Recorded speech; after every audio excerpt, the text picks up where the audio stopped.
We are taught from a young age that time is a straight line. An arrow shot from the bow of the Big Bang, flying endlessly toward the heat death of the universe.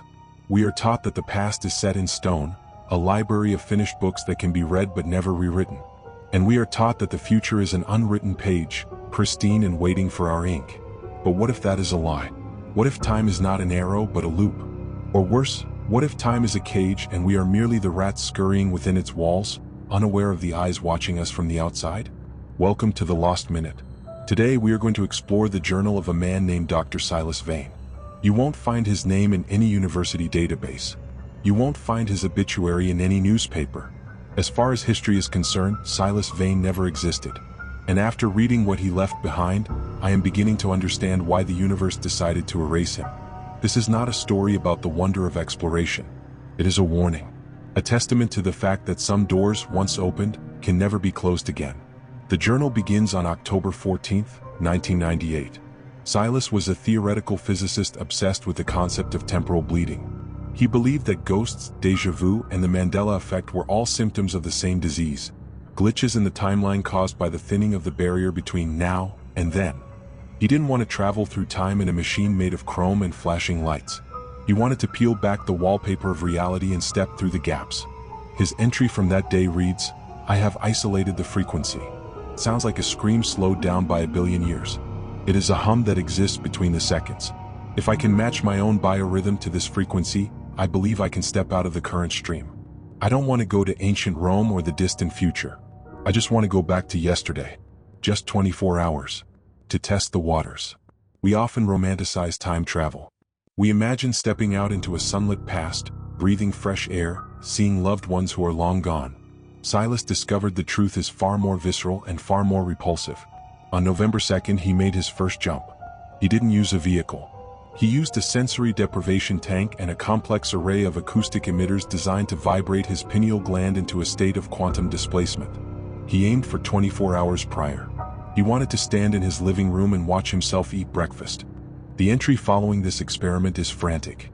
The handwriting is jagged, as if his hand was shaking uncontrollably. He writes, "I arrived, but it was not yesterday. It was a corpse of yesterday. The light was wrong. It wasn't sunlight, it was a stale yellow haze, like the air in a tomb that hasn't been opened for centuries. The air smelled of ozone and rotting meat. And the silence, God, the silence, it was heavy. It pressed against my eardrums like physical weight." Silas described seeing his past self. But what he saw shattered his understanding of reality. He wasn't watching a living, breathing human being. He was watching a puppet. The past Silas moved with jerky, unnatural motions. His face was blurred like a smudge on a wet painting. When the past version of himself spoke, no sound came out, just a psychic grinding noise like tectonic plates shifting. He realized then that the past is not preserved. It is discarded. When the present moves forward, the past is left to rot. It is a shedding skin. The energy, the soul, the life, it all moves with the now. What is left behind is a hollow shell, a reenactment performed by the residue of the universe. But Silas, being a man of science, could not leave it alone. The horror fascinated him. He began to jump further back. A week, a month, a year. He noticed a pattern. The further back he went, the more decayed the world became. In an entry dated December 1st, he describes visiting his childhood home in 1975. "The house was there," he wrote, "but the walls were translucent, pulsing like veins. The sky was not blue, it was a void of static darkness. I saw my mother. She was standing in the kitchen. But she had no face, just a smooth surface of pale skin where eyes and a mouth should be. She was repeating the same motion over and over again, washing a dish that wasn't there. It was a loop, a glitching, broken loop. I tried to call out to her, but my voice wouldn't carry in that dead atmosphere." This implies a terrifying theory, that history is not a solid record. It is a degrading signal. And like any signal, the further you get from the source, the more data is lost. The people we loved, the moments we cherish. In the past, they are nothing but faceless mannequins trapped in eternal, mindless loops in a world that is slowly dissolving into nothingness. But the true horror began when Silas realized he wasn't alone in the static. In January of 1999, Silas attempted his most ambitious jump. He wanted to go back 10 years to the day his wife, Eleanor, died in a car accident. He knew he couldn't save her. He knew the physics of the discarded past wouldn't allow for interaction. He just wanted to see her one last time, even if she was just a blurry echo. He arrived at the intersection where the accident happened. The world was gray and cold, smelling of old copper and ash. He saw her car approaching. It moved silently, gliding over the road like a ghost ship. But as he watched, he saw something else. Standing on the street corners, lurking in the shadows of the buildings, were figures. They were tall, impossibly thin, and made of a substance that looked like Vanta black, darker than the surrounding night. They didn't have faces, but they had long, multi-jointed fingers that scraped against the fabric of the reality around them. Silas wrote, "They were eating it. They were eating the past." I watched one of the creatures reach out and touch a tree. The tree turned to gray dust and vanished. They are the cleaners. The universe creates so much data every second. Every thought, every movement, every photon of light. Cannot store it all forever. These things, they are the garbage collectors. They consume the old timelines to make space for the new ones. They are the Langoliers of physics, the bacteria of the fourth dimension. He watched in paralyzed terror as the accident played out. But before the cars collided, the shadows swarmed. They descended upon Eleanor's car. They didn't just watch, they dismantled the moment. They consumed the energy of the crash, the tragedy, the emotion. They fed on the trauma. And then one of them stopped. Silas describes the moment with chilling clarity. It didn't have eyes, but I felt its gaze. It snapped its head toward me. Across the 10-year gap, across the ocean of dead time, it saw me. I was a foreign contaminant. I was a living thing in a world of the dead. It shrieked, a sound that wasn't audio but a sudden migraine, a nosebleed, a burst of capillaries in my eyes. It pointed at me. And then the others turned. Silas snapped himself back to the present immediately. He woke up in his sensory deprivation tank, screaming, blood pouring from his nose and ears. He thought he was safe. He thought the barrier of time would protect him. He was wrong. This brings us to the concept of the scent. When you travel to a place you don't belong, you leave a footprint.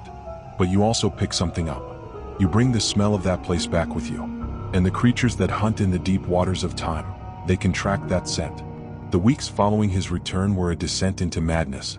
Silas began to see things in his peripheral vision. At first, it was just shadows stretching longer than they should. A coat rack that looked like a thin, tall figure for a split second. But then the phenomena became more aggressive. He would walk into a room and find that the time on the clock had jumped backward by an hour. He would pour a cup of coffee, turn around, and the cup would be empty, dry, as if it hadn't been used in years. The entropy he had witnessed in the past was leaking into his present. He was becoming a conduit for the decay. His journal entry from February 14th is barely legible.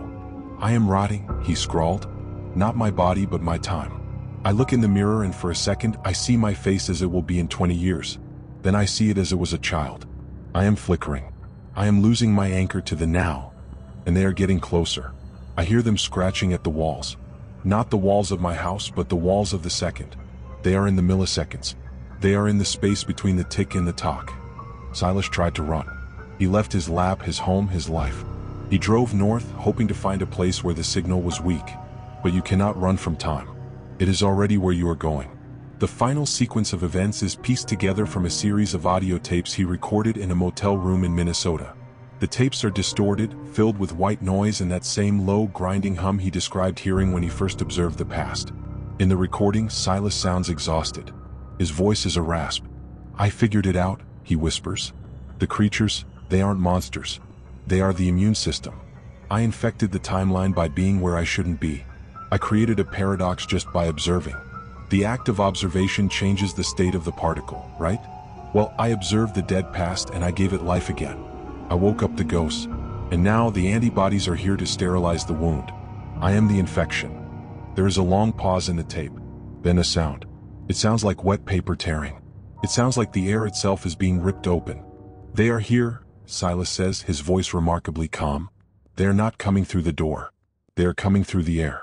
They are stepping out of the shadows in the corner of the room. God, they are so tall. They are beautiful in a terrible way. Pure void. They are reaching for me." The audio begins to distort heavily here. The pitch shifts up and down, dragging Silas's voice into a demonic deepness and then a chipmunk-like speed. It's the sound of a tape being chewed by the deck. "If you find this," Silas says, rushing the words, "don't look back. Don't look at old photos too long. Don't try to remember what you've forgotten.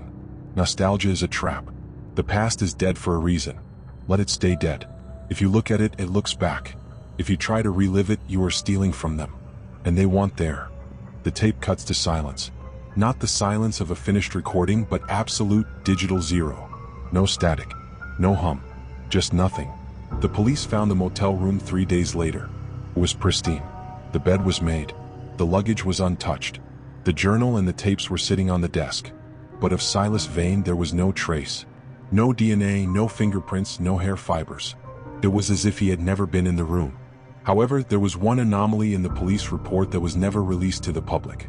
The arresting officer noted that everything in the room, the furniture, the carpet, the wallpaper, looked aged.